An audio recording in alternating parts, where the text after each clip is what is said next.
নমস্কাৰ দৰ্শকসকল, আজি পুনৰ অন্য এটি ৰিয়েকশ্যন ভিডিঅ'ৰ মাজলৈ আপোনালোকক স্বাগতম জনাইছোঁ।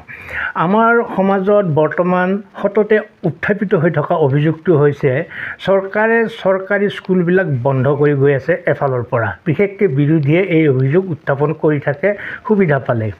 আমাৰ মনতো আপোনালোকৰ মনতো নিশ্চয় তেনেকুৱা প্ৰশ্ন হয় যে চৰকাৰে স্কুল খুলিব লাগে, কিন্তু বন্ধনো কিয় কৰিছে?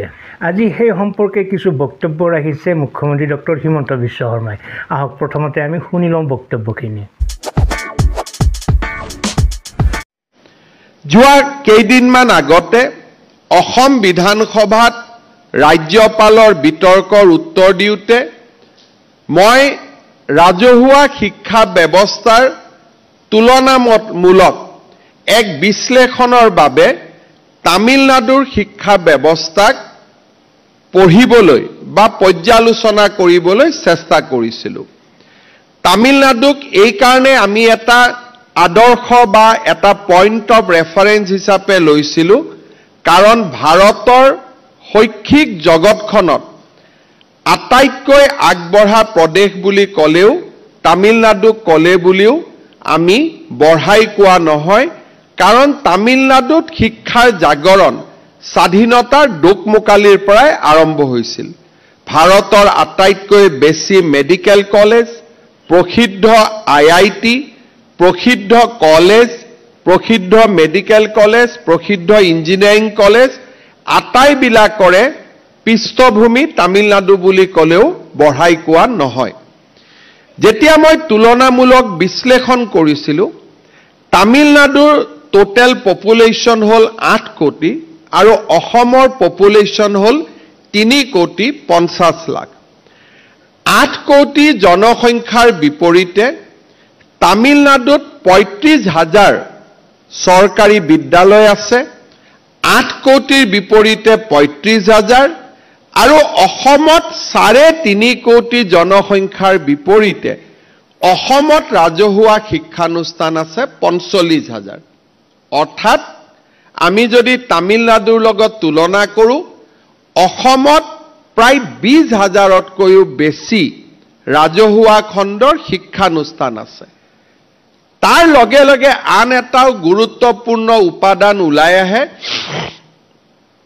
যে আমাৰ ৰাজ্যত অসমত আজিৰ 2025 চনতো 75ৰ পৰা 82%লৈকে শিক্ষাৰ্থী ৰাজহুৱা খণ্ডৰ শিক্ষানুষ্ঠানত পঢ়ে, আৰু তামিলনাডুত ৰাজহুৱা খণ্ডৰ শিক্ষানুষ্ঠানত 35% ষ্টুডেণ্ট পঢ়ে। অৰ্থাৎ 65% ষ্টুডেণ্ট ব্যক্তিগত খণ্ডৰ বিদ্যালয়ত পঢ়ে, আৰু অসমত 20% ষ্টুডেণ্ট ব্যক্তিগত খণ্ডৰ বিদ্যালয়ত পঢ়ে। ইয়াক যদি আমি ডিডাক্ট কৰোঁ, দুটা কথা স্পষ্ট হৈ পৰে যে আসাম গভৰ্ণমেণ্ট ইনভেষ্টমেণ্ট, অসমত শিক্ষা ব্যৱস্থাত বিনিয়োগ যদি পাৰ ষ্টুডেণ্ট আমি বিনিয়োগ কেলকুলেট কৰোঁ, তামিলনাডুৰ পাৰ ষ্টুডেণ্ট বিনিয়োগতকৈ আমি যথেষ্ট আগত। টোটেল ষ্টুডেণ্ট ইনটেক, ছাত্ৰ ছাত্ৰীৰ সংখ্যা গভৰ্ণমেণ্ট স্কুল বা প্ৰভিন্সিয়েল স্কুলত তামিলনাডুতকৈ আমি এতিয়াও বহু আগত আছোঁ, যথেষ্ট আগত আছোঁ। আৰু নাম্বাৰ অফ স্কুল আমি যথেষ্ট আগত আছোঁ। আৰু এই গোটেইকেইটা দিশ যদি আমি চাবলৈ যাওঁ, অসম চৰকাৰৰ কমিটমেণ্ট, ৰাজহুৱা শিক্ষা ব্যৱস্থাৰ প্ৰতি আমাৰ কমিটমেণ্ট আজিও দেশৰ ভিতৰতে প্ৰথম শ্ৰেণীৰ ৰাজ্যবিলাকৰ ভিতৰত আমি থিয় হৈ আছোঁ।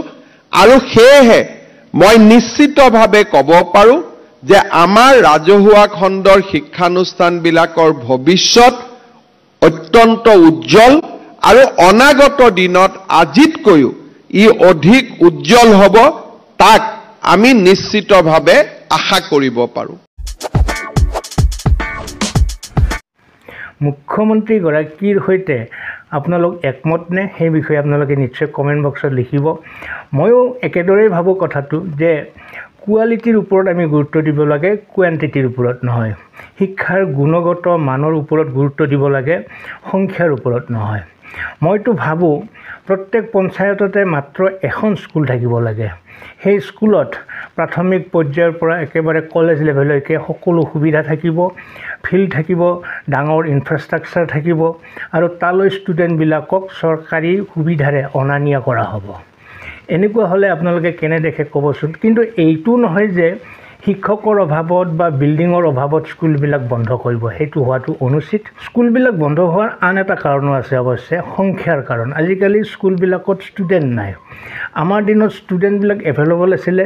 ময়েই পিতৃৰ 10 নম্বৰী সন্তান, কিন্তু আজি মোৰ বা আমাৰ কাৰোবাৰ এজন কাৰোবাৰ দুজন তেনেকুৱা সন্তান। গতিকে ডেফিনেটলি স্কুলবিলাকত ছাত্ৰৰ সংখ্যা কমি গৈছে। ছাত্ৰ নোহোৱা স্কুল এখন চলাই থকা আৰু ঢাল নাই, তৰোৱাল নাই, নিধিৰাম চৰ্দাৰ সেই ধৰণৰ হোৱা একে কথা। গতিকে আপোনালোকৰ অভিমত কমেণ্ট বক্সলৈ গৈ ব্যক্ত কৰক, খুব পজিটিভলি অভিমত দিব। আজিলৈ এৰিছোঁ। ভালে থাকক, কুশলে থাকক। ধন্যবাদ।